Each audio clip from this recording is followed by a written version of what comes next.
तो पिछले 2 वीडियो में आप लोगों ने ये देखा कि जुए और सट्टे में एक भाई ने हारे 70,000 रुपए और एक भाई ने लॉस कर दिए 90,000 रुपए। और आज जो आप लोग ये वीडियो देख रहे हो, उस भाई ने तो भाई बाइक ही बेच दी, बाइक बेच के कर्जा चुका दिया। तो वीडियो आखिरी तक देखना, क्योंकि सब कुछ बताने वाला हूं, क्या हुआ कैसे हुआ सब कुछ। उससे पहले आप लोगों को एक और बात बताना चाहता हूं कि देखो, जितने लोग भी जो बेरोजगार हैं, जो पैसा नहीं कमाते हैं, जब ये ऐसे लोग जुआ और सट्टा खेलते हैं और हारते हैं, हारने के बाद जब ये किसी से कर्जा लेते हैं, उधार मांगते हैं, है ना, और लोन लेते हैं किसी से, जब वो भी पैसा हार जाते हैं जुआ और सट्टे में, तो भाई इनके माइंड में ना सिर्फ 2-3 चीजें आती है कि भैया या तो घर में चोरी कर दूं, या तो किसी की दुकान में डेरा डाल दूं, या तो कुछ चीजें हैं जो मैं बेच दूं।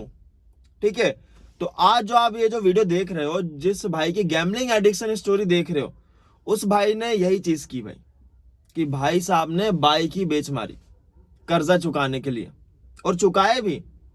लेकिन उस भाई ने इतनी बड़ी गलती की ना, क्योंकि उसके घर में सिर्फ और सिर्फ एक ही बाइक थी, जिससे उसके पापा, उसका छोटा भाई और ये मतलब जितने भी लोग थे वो आना जाना करते थे, क्योंकि बेचारे यार पुअर फैमिली से थे।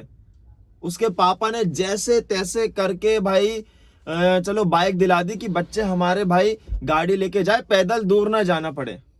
ठीक है, तो उस भाई ने बाइक ही बेच दी। खैर उसका कर्जा तो चूक गया, और उसने घर में क्या बताया कि पापा यार बाइक तो चोरी हो गई अपनी, दिख ही नहीं रही है। तो घर वालों को यही लगेगा कि भाई बाइक चोरी हो गई, चलो ठीक है। लेकिन इस भाई ने तो बेच दी ना। जब इसने बाइक बेची 1-2 दिन तो ये सोया ही नहीं, बिल्कुल नहीं सोया भाई। इतने बेकार हालत हो गए। तो ये यूट्यूब पर गया, कैसे छोड़े जुआ और सट्टा, तो इसको चैनल मिला, आपका मित्र, फिर मेरा मिला, और भी बहुत सारे चैनल मिले। रिप्लाई ना आने पर फिर जब इससे मेरी बात हुई, कल जब मेरी इससे बात हुई, तो इसने सब कुछ ये मुझे बताया। इसने मुझसे बोला कि भैया यार मेरी बस गैम्बलिंग छुड़वा दो, मेरी जुआ सट्टा छुड़वा दो, मुझे कुछ समझ ही नहीं आ रहा है, मैं इतना परेशान हो गया हूँ, मेरे घर में सब परेशान है, पापा परेशान है, और मेरा छोटा भाई परेशान है, क्योंकि उसको कोचिंग जाना रहता है, पापा को जो नौकरी के लिए ड्यूटी व्यूटी जाना रहता है। तो मतलब मैं क्या करूं, मुझे कुछ समझ ही नहीं आ रहा। आप प्लीज इसका हल निकालो, मुझे भाई इससे मुक्ति दिलाओ जुए और सट्टे से। तो मैंने ये चीज बात बोली कि भाई एक चीज आप याद रखो, जब आपके पास कोई इनकम सोर्स नहीं है, जब आप नौकरी नहीं करते हो, आप कुछ कमाते नहीं हो, तो क्यों किसी बेकार चीज में भाई पैसा इन्वेस्ट कर रहे हो आप। ठीक है, क्योंकि ये भाई ने अभी और सोचा था कि भाई ये बाइक बेचने के बाद भी इसने सोचा था कि कहीं से लोन मिल जाए, कहीं से पैसे और मिल जाए, तो साला कवर करके मैं एक बाइक खरीद दूं, पापा लोग को थोड़ा सा हेल्प हो जाएगी, खुशी मिलेगी उनको। अरे भाई लेकिन अब इनसे क्या बोले, लिए तो मानेंगे नहीं ऐसे, है ना। तो क्या है ना, माइंड में आएगा भाई, क्योंकि रोज घर में आंसू टपकेंगे, सब बोलेंगे कि ध्यान नहीं है तुम लोग का, बहुत सारी ऐसी लड़ाइयां होगी अब घर में इसके। ठीक है, और इसका माइंड इधर उधर भटकेगा कि कहीं से पैसे, या तो ये बाइक कोई अरेंजमेंट करेगा सेकेंड हैंड, या तो कहीं से कहीं ना कुछ ये करेगा। तो इसके साथ क्या हुआ, इसने अरेंजमेंट का सोचा नहीं, इसने सीधे सोचा कि भाई मैं और खेलता हूं, किसी से और उधार मांगता हूं और खेलता हूं गैम्बलिंग। मैंने बोला भाई तू पागल हो रहा है क्या, अगर तो वो भी हार गया तो फिर वो कैसे चुकाएगा, है ना। अब देखो इसकी इसके मतलब जब मेरी बात हुई थी तो इसने बताया कि भैया मतलब मैं बाइक नहीं बेचता, क्योंकि ऐसी सिचुएशन आ गई थी, क्योंकि जो कर्जेदार थे, ठीक है, जिससे भी इसने उधार लिया होगा, वो इतना प्रेशर डाल रहे थे उसको, मारने की धमकी, पीटने की धमकी, घर में घुसने की धमकी, ऐसे ऐसे उस पर आ रहे थे भाई, धमकी आ रही थी। भाई किसी की भी फटेगी, क्योंकि गलत काम ही किया भाई आपने पैसे। अब अगर वो घर में घुस जाते तो भाई साहब इसके जो भी इसके बगल बगल वाले रहते हैं, क्योंकि हंगामा होता और इसकी बेइज्जती भी होती भाई साहब, सोचो।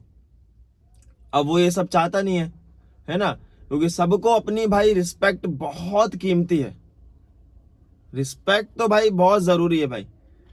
तो इसने इसी के डर से भाई इसने बाइक ही बेच दी, और जितना भी इसको मिला बाइक से 30-35 हजार, उसने पूरा कर्जा चुका दिया। ठीक है, तो भाई जितने भी मेरे दोस्त हैं, जितने भी मेरे भाई हैं, जितने भी मेरी बहन है, आप लोगों से एक ही गुजारिश है कि भाई जब आप ऐसी सिचुएशन में आओ, जब आपके पास कुछ ऑप्शन ही नहीं बचा, तो भाई प्लीज हाथ जोड़कर कहता हूं कि आप अपने घर वालों को बता दो। जब तक आप अपने घर वालों को नहीं बताओगे, जब तक आप अपने किसी भी भाई घर वालों को बता दो, अगर नहीं बताओगे ना तो आपका मन ये डोलेगा कि भैया घर में चोरी कर लूं, कि भैया इससे उधार और मांग लूं और गैम्बलिंग करूं, या तो भाई कोई बाइक ही बेच दूं या तो कार ही बेच दूं। डोलेगा, या तो ये चलता इंसान जा रहा है इसको लूट ही लेता हूं। ऐसे मन में ख्याल आएंगे भाई आपके, और आते ही हैं, आएंगे ही। और ये बहुत सारे ऐसे भी केस हैं जिन्होंने पूरा दम निकाल दिया भाई जुए सट्टे में रिकवर के पीछे, लेकिन घंटा कुछ कर्जा नहीं चुका पाए, और फिर भाई ये लूटने लगे, मारने लगे, पीटने लगे, इनसे पैसे लूट के भाई कर्जा चुकाया ऐसे लोगों ने। बहुत सारे ऐसे केस आए, पुलिस वालों के पास जाओगे ना थाने में तो ऐसे बहुत सारे केसेस मिलेंगे आपको।